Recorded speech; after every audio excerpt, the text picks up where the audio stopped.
सनातन धर्म में आस्था और विश्वास रखने वाले श्रोतागणों, पौराणिक ग्रंथों व कथाओं में बताया गया है कि विष्णु भगवान के छठे अवतार माता रेणुका व भृगु वंशीय जमदग्नि के पुत्र परशुराम ने अपनी ही माता का सिर धड़ से अलग कर दिया था।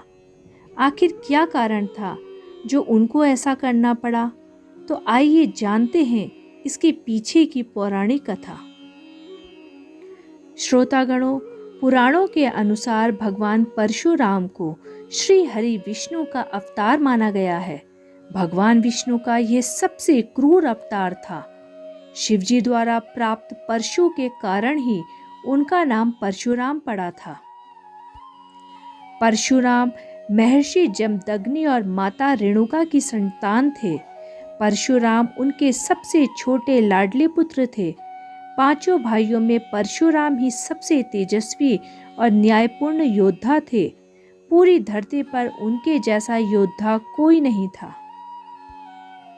परशुराम अपने माता पिता के सबसे लाडले और आज्ञाकारी पुत्र होते हुए भी उन्होंने अपनी माता का सिर काट दिया था। आखिर उन्हें ऐसा कठोर कदम क्यों लेना पड़ा? ऐसा क्या कारण था जो उनकी माता के जीवन से भी बढ़कर था? तो चलिए जानते हैं। परशुराम के पिता जमदग्नि बड़े ज्ञानी और तपस्वी थे। उन्हें सभी प्रकार की सिद्धियों का ज्ञान था। परशुराम अपने पिता के आज्ञाकारी पुत्र थे और पिताजी की हर आज्ञा को पत्थर की लकीर मानकर हर हाल में पूर्ण करते थे। एक बार की बात है, ऋषि जमदग्नि की पत्नी रेणुका अपने पति ऋषि जमदग्नि के हवन कुंड के लिए नदी में पानी लेने के लिए गई। वहीं कुछ दूरी पर राजा गंधर्वराज चित्ररथ भी स्नान कर रहे थे। राजा चित्ररथ को देखकर वह काफी समय तक उन्हें स्नान करते देखती रही। उनका मन उन पर आसक्त हो गया और वह भूल गई कि उन्हें अपने पति के हवन कुंड के लिए पानी ले जाना था। काफी समय हो गया। महर्षि जमदग्नि पत्नी रेणुका की प्रतीक्षा में बैठकर उनका इंतजार करते रहे। जब पत्नी रेणुका आश्रम पहुंची तो ऋषि जमदग्नि ने अपनी ध्यान शक्ति से उनके देर में आने का कारण ज्ञात करना चाहा। तब उन्हें अपनी ध्यान शक्ति से सब ज्ञात हो गया और महर्षि जमदग्नि अपनी पत्नी पर बहुत क्रोधित हो उठे। उसी समय उनके चारों पुत्र भी आश्रम में आ गए थे।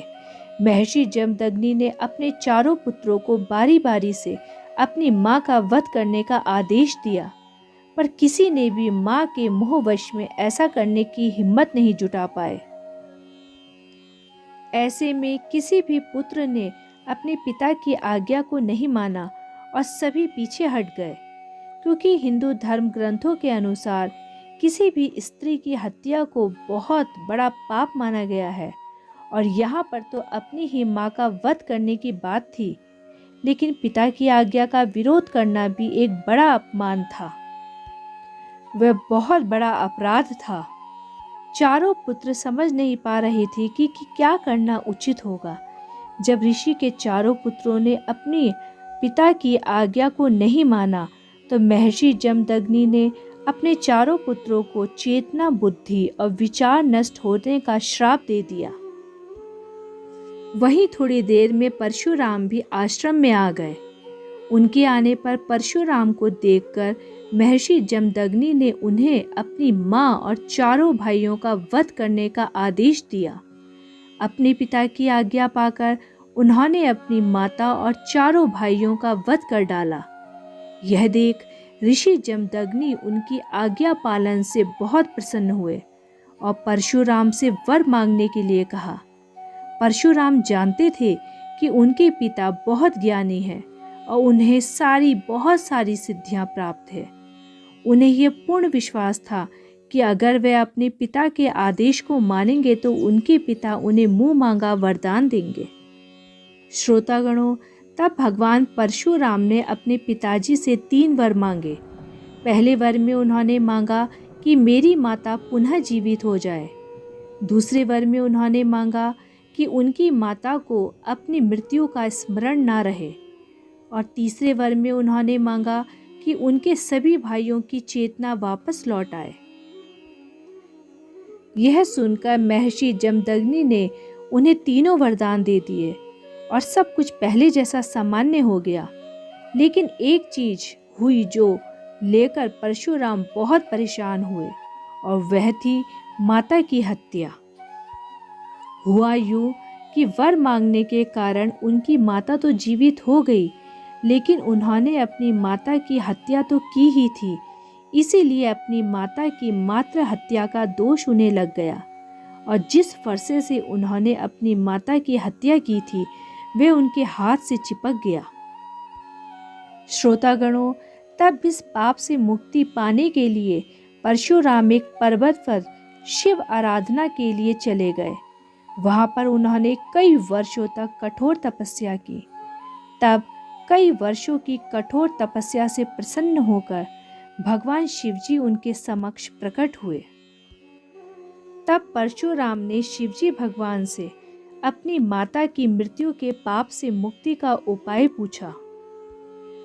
तब भगवान शिवजी ने उन्हें देश भर की पवित्र नदियों और कुंडों में स्नान करने की बात कही, और यह भी कहा कि जहाँ पर भी तुम्हारे हाथ में चिपका ये फरसा हाथ से छूट जाएगा तो वहीं तुम्हें इस दोष से मुक्ति मिलेगी।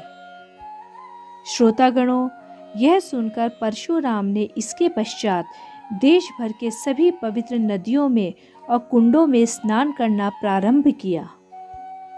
माना जाता है कि अरुणाचल प्रदेश के लोहित स्थित मात्र कुंडिया कुंड में स्नान करने पर भगवान परशुराम का फरसा उनके हाथ से छिटक कर कुंड में गिरा, और वहीं पर उन्हें मात्र हत्या के पाप से मुक्ति मिली। श्रोतागणों, इसी घटना के कारण इस कुंड का नाम परशुराम कुंड पड़ा। परशुराम कुंड के बारे में मान्यता प्रचलित है कि मकर संक्रांति के अवसर पर इस कुंड पर स्नान करने से व्यक्ति के सारे पाप धुल जाते हैं, चाहे वो कितना भी बड़ा महापापी क्यों ना हो। सच्चे मन से यदि कोई पश्चाताप की अग्नि में जलता हुआ इस कुंड में स्नान करता है तो उसके पाप धुल जाते हैं और उसका मन निर्मल हो जाता है। यही कारण है कि लाखों श्रद्धालुओं की भीड़ इस कुंड में स्नान करने के लिए उमड़ती है। मकर संक्रांति पर तो यहाँ का नज़ारा वाकई देखने लायक होता है। इस समय यहाँ पर उमड़ने वाले जन सैलाब की तुलना महाकुंभ से की जाती है। समय के साथ साथ यह स्थान स्थानीय लोगों के साथ साथ पर्यटकों में भी बहुत लोकप्रिय हो गया है। हजारों तीर्थयात्री 14 जनवरी को मकर संक्रांति के दिन इस कुंड में स्नान करने आते हैं। अरुणाचल प्रदेश ही नहीं बल्कि समूचे उत्तर प्रदेश, नेपाल और भूटान से भी श्रद्धालु जन मकर संक्रांति के समय इस कुंड पर स्वयं खिंचा चला आता है। जनवरी माह में प्रत्येक वर्ष जो आस्था का सैलाब उमड़ता है उसकी तुलना यहाँ महाकुंभ से की जाती है। तो यह है परशुराम कुंड की अद्भुत लीला। तो श्रोतागणों, यदि आपको मेरा आज का उक्त विशेषांक पसंद आया हो तो कृपया मेरे चैनल दिव्य भक्ति श्रृंखला को लाइक, सब्सक्राइब व शेयर करना ना भूलें। आगे भी मैं ऐसी ही पौराणिक कथाओं को आपके समक्ष प्रस्तुत करती रहूँगी। धन्यवाद।